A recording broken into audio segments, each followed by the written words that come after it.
You all to my channel Commerce Study। जैसे कि आपको पता है मैं अकाउंटिंग सीरीज़ चला रही हूँ। उसके अंदर मैंने आपको अकाउंटिंग से रिलेटेड बहुत सारे टॉपिक्स कवर करा दिए हैं।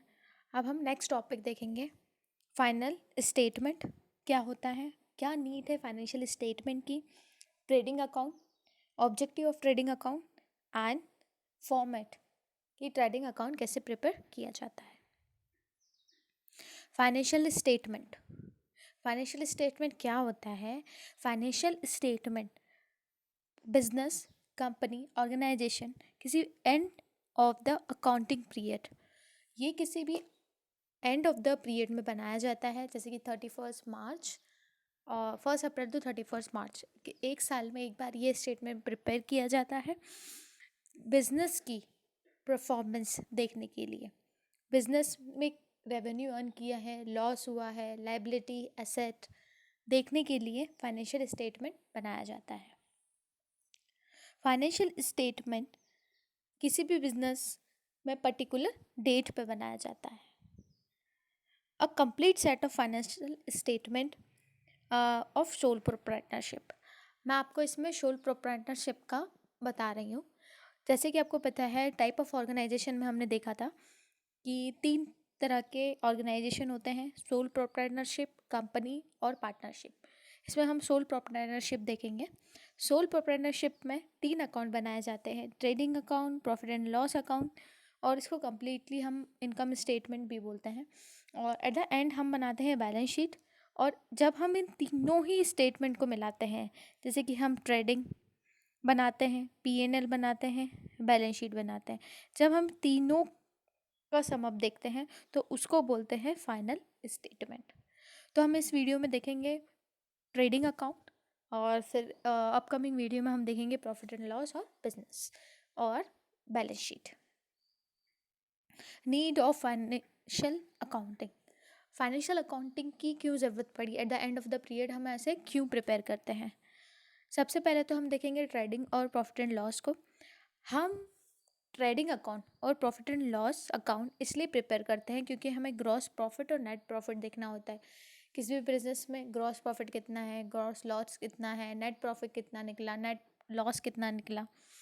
Next, revenue on and the loss, हमने पूरे ईयर में कितना ज़्यादा पैसा कलेक्ट किया है, कितनी रेवेन्यू है हमारे पास में और कितने एक्सपेंसेस हमने किए हैं और क्या क्या लॉसेस बिजनेस को फेस करने पड़े हैं। इन सब चीज़ों को हम देखने के लिए फाइनेंशियल स्टेटमेंट हम प्रिपेयर करते हैं।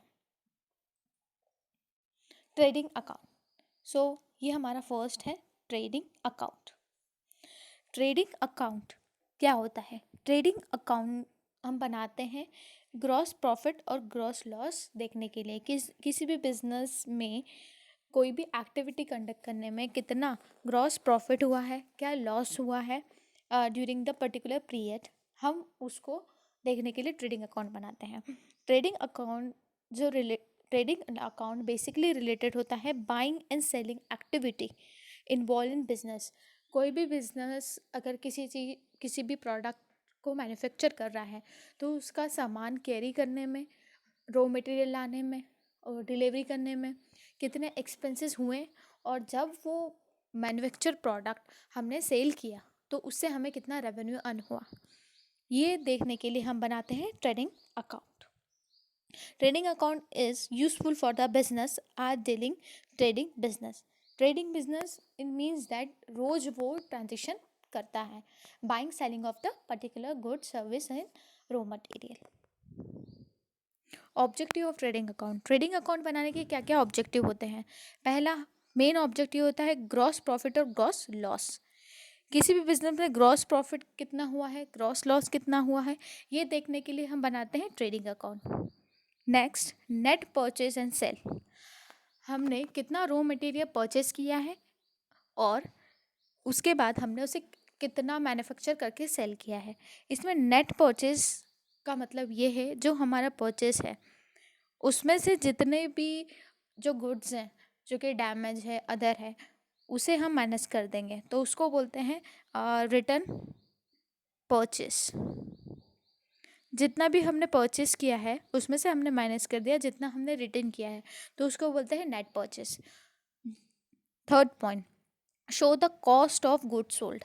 हाँ, कॉस्ट ऑफ गुड्स सोल्ड वो होता है जब हम किसी पर्टिकुलर प्रोडक्ट को मैन्युफैक्चर करते हैं तो उसे किस कॉस्ट पे हम सेल करते हैं और हमें उसे किस कॉस्ट पे सेल करना चाहिए, इसके लिए हम देखते हैं ट्रेडिंग अकाउंट।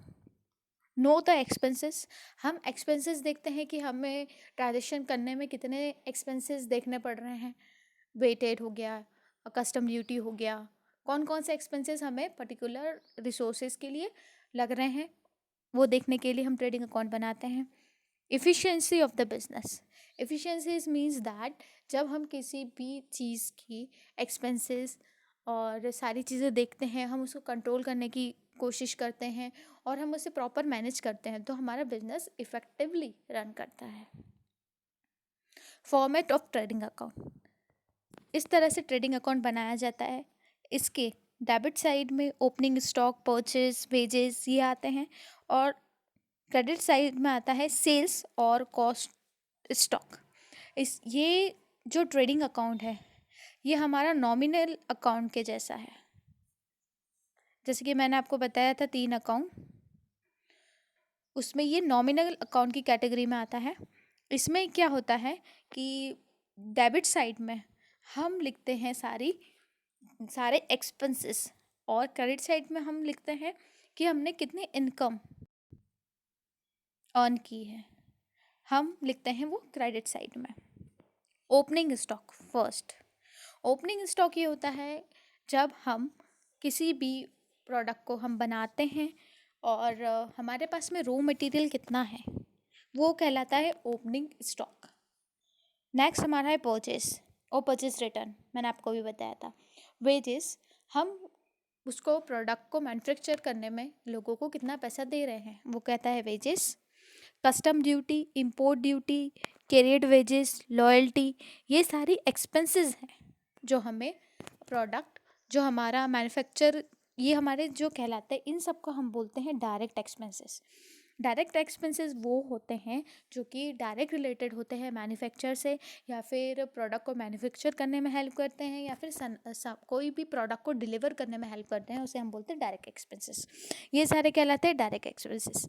फिर हमारा उसमें होता है सेल्स, और अगर कोई इन केस कोई प्रोडक्ट में प्रॉब्लम हुई तो सेल्स रिटर्न रहता है, तो हम सेल्स में से माइनस कर देते हैं सेल्स रिटर्न, ठीक है। और फिर हम इसका अमाउंट यहाँ पे मेंशन कर देते हैं। उसके बाद हम लिखते हैं कॉस्ट ऑफ गुड्स सोल्ड, हम दोनों का टोटल लगाते हैं। अगर अगर ज़्यादा होगा तो वो आ जाएगा लेफ्ट हैंड साइड में, और अगर लॉस होगा तो वो आ जाएगा क्रेडिट साइड में। इस तरह से हम प्रिपेयर करते हैं ट्रेडिंग अकाउंट। जो हमारा ट्रेडिंग अकाउंट है ये बेसिकली हमारे प्रिंसिपल पे बेस करता है, जो कि हमारा है मैचिंग प्रिंसिपल। जैसे कि मैंने आपको अकाउंटिंग के प्रिंसिपल्स बताए थे, उसमें हमारा जो मैचिंग प्रिंसिपल था उस पर हमारा ट्रेडिंग अकाउंट बेस है। ट्रेडिंग मैचिंग प्रिंसिपल में क्या होता है कि जो हमारे रेवेन्यू है और हमारा सेल है, और उन दोनों को हम मैच करते हैं और देखते हैं कि कितना प्रॉफिट हुआ है। Thank you for watching my video. If you really like my video please like कीजिए, सब्सक्राइब कीजिए और अपने दोस्तों तक भी शेयर कीजिए। Thank you so much all.